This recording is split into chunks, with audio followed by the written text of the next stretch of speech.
በጣም የሚገርመኝ ነገር አንድ ነገር አለ ውድ የቲክቶክ ተከታታዮቼ እሱም ምንድነው?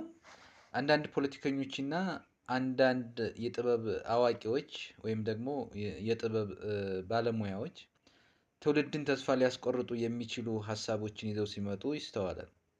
ትውልድ አንድ ሀገር ልትገነባ የምትችለው በሀገሯ ውስጥ ባሉ ትውልዶች በሀገሯ ውስጥ ባሉ ዜጎች ነው።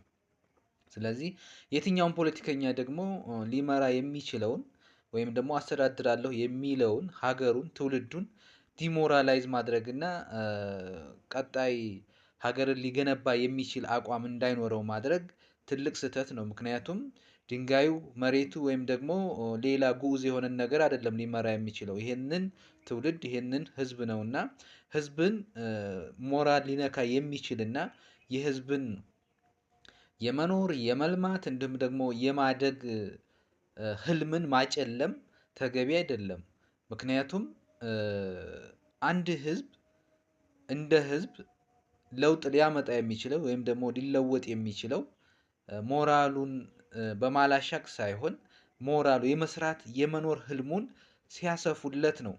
የማወቅ ተስፋውን ሲያለመልሙለት ነው እንጂ በዚህ ወጣህ በዚህ ገባህ ታፍነሃል ታስረሃል ታጭደሃል ተቆርጠሃል ተፈልጠሃል ተደብድበሃል የሚለው ትውልድን ሊገነባ አይችልምና ፖለቲከኞቻችን ሰከን ብለው ሊያዩት ይገባል።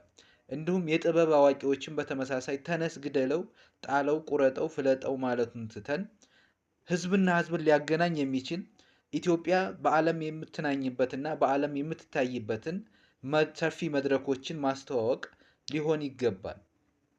ሀገሬ ተስፋ አላት። ሀገሬ ተስፋ አላት ተስፋም እየታየ ነው። ምናልባት ዝም ብሎ የመጣ ተስፋ አይደለም ይሄ የሚጨበጥ ተስፋ ነው። ሀገሬ ተስፋ አላት። ማንም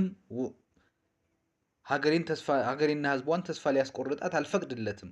ስለዚህ ፖለቲከኞችና የጥበብ አዋቂዎች ክብራችንን ልንጠብቅ ይገባል መልእክቴ ነው። አመሰግናለሁ።